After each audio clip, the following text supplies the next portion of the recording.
Hello বন্ধুরা, সকলকে জানাই শুভ শারদিয়া। আজ ঘুরব দক্ষিণ কলকাতার কিছু বিখ্যাত প্যান্ডেলে। সকাল 11:30 নাগাদ আমরা ক্যাব বুক করে রওনা হই দক্ষিণ কলকাতার উদ্দেশ্যে। গাড়ি চলতে চলতে জানালা দিয়ে দেখলাম শরতের আকাশটা ভীষণ সুন্দর লাগছে, তাই ভাবলাম একটু ক্যামেরাবন্দি করে নিই।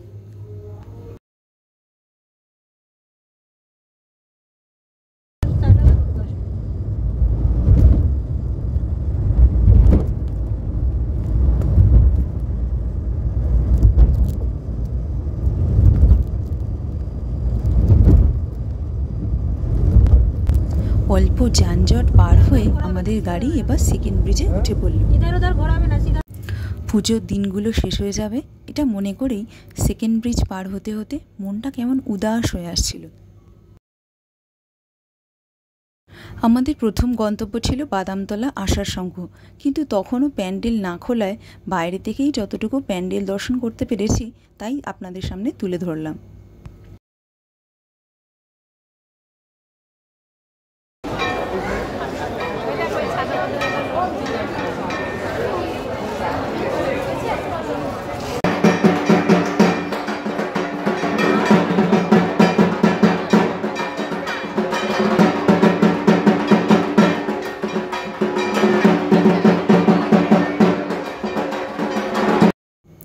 এরপর আমরা সোজা এগিয়ে গিয়েছিলাম ছেষট্টিপল্লির দিকে। বেলা বাড়ার সাথে সাথে ভিড় আরও বাড়তে শুরু করলো।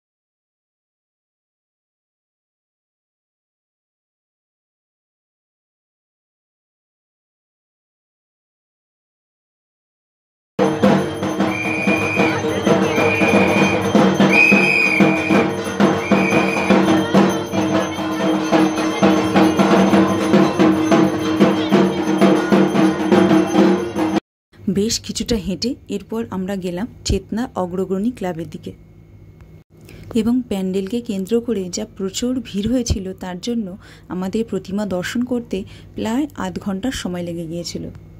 দিনের বেলা তো সুন্দর, তবে রাতের বেলা এলে আমার মনে হয় এই প্যান্ডেল আরও কয়েক গুণ বেশি সুন্দর লাগতো। তো যাই হোক, ভিড় ঠেলে আমরা ধীরে ধীরে এগোতে শুরু করলাম। চেতলা অগ্রণীর এবছরের পুজোর থিম ছিল অমৃত কুম্ভের সন্ধানে। রুদ্রাক্ষের মালা দিয়ে তৈরি এই সুন্দর প্যান্ডেলটি আপনার নিশ্চয়ই মন কেড়ে নেবে।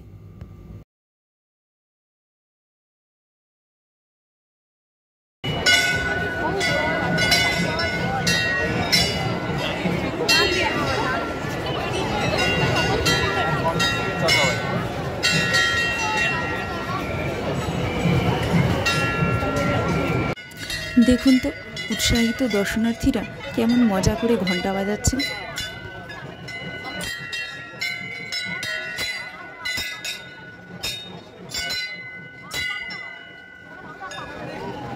তবে বলাই বাহুল্য, প্যান্ডেলের অন্তঃসজ্জা ছিল সত্যি অসাধারণ।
এই পুজো প্যান্ডেল দেখে বেরোতে বেরোতে আমরা সত্যিই খুব ক্লান্ত হয়ে পড়েছিলাম। এগিয়ে একটু হাঁটা পথে দেখলাম চেতলা অকালবোধনের সুন্দর প্রতিমা মূর্তি। এরপর টোটো ধরে আমরা পৌঁছালাম সুরুচি সংঘ ক্লাবের দিকে। এখানেও ভিড় কিছু কম নয়।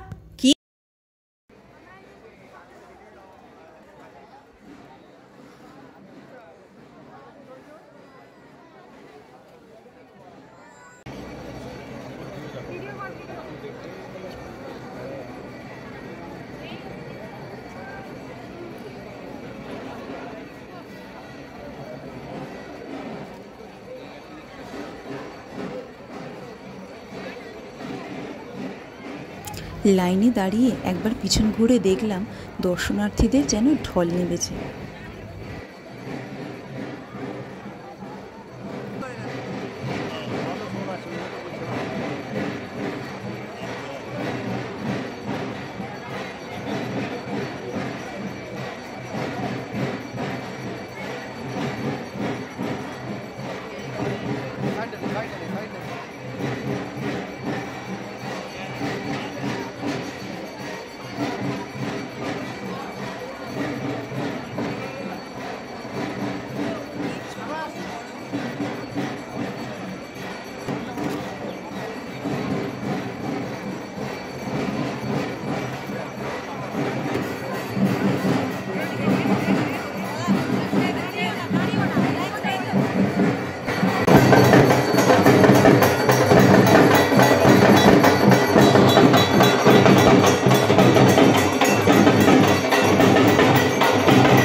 এখান থেকে বেরিয়ে একটা স্টলে আমরা বন্দুক ফাটানোর জন্য এগোলাম, কিন্তু আমি একটাও বেলুন ফাটাতে পারিনি।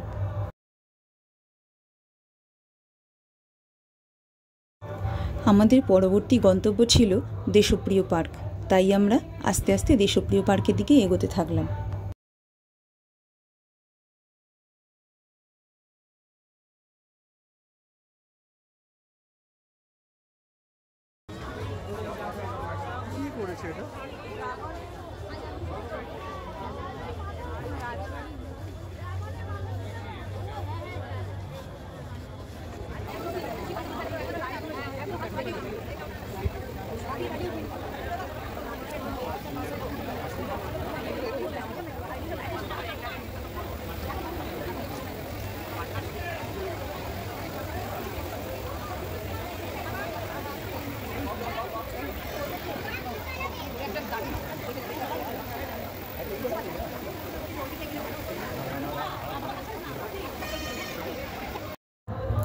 দেশপ্রিয় পার্কের দুর্গা প্রতিমা আমার কিন্তু বেশ ভালো লেগেছে। কমেন্ট করে জানাবেন আপনাদের কেমন লেগেছে।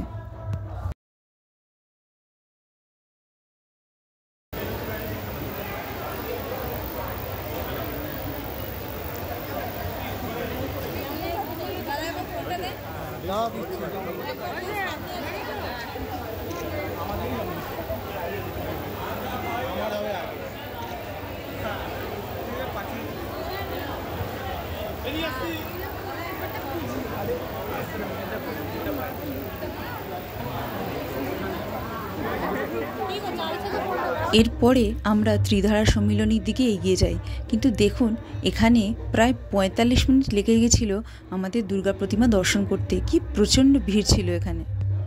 সত্যি বলতে কি এখানে প্রায় একরকম দমবন্ধকর সিচুয়েশন তৈরি হয়েছিল, প্রায় ধাক্কাধাক্কি অবস্থা।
রাত বাড়ার সাথে সাথে ভিড় প্রচণ্ড বেড়ে যাচ্ছিল, তাই ভাবলাম দু একটা ঠাকুর দেখে এবার আমরা বাড়ির দিকে এগোবো। হিন্দুস্তান ক্লাব যাওয়ার পথে এই ছোট্ট ক্লাবের একটা ঠাকুর দেখলাম। ঠাকুরটা খুব সুন্দর লাগছিল, তাই এখানে কিছুক্ষণ বসে আমরা বিশ্রাম নিলাম।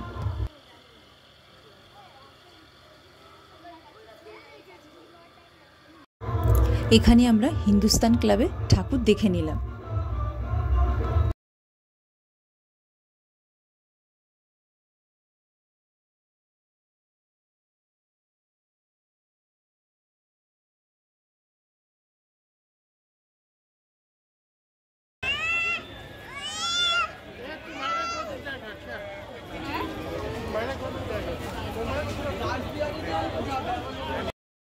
সিঙ্গি পার্কে ঠাকুর দেখতে গেলে এই আলোকসজ্জা অবশ্যই আপনাদের মন কাড়বে। দেখুন তো কি সুন্দর লাগছে।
চলুন দেখে নিই এবারের একডালিয়া এভারগ্রিনের প্যান্ডেল এবং প্রতিমা কেমন ছিল।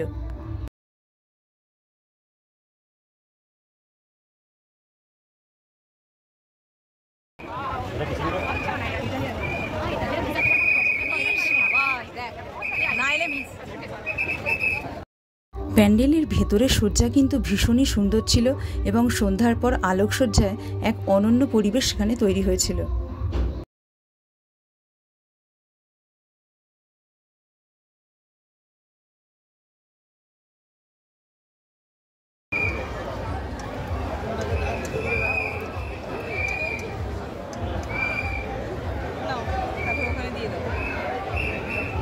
এবার দিনের শেষে বাড়ি ফেরার পালা। সত্যি কথা বলতে কি, পুজোয় ঠাকুর দেখতে সত্যি সকলের ভালো লাগে।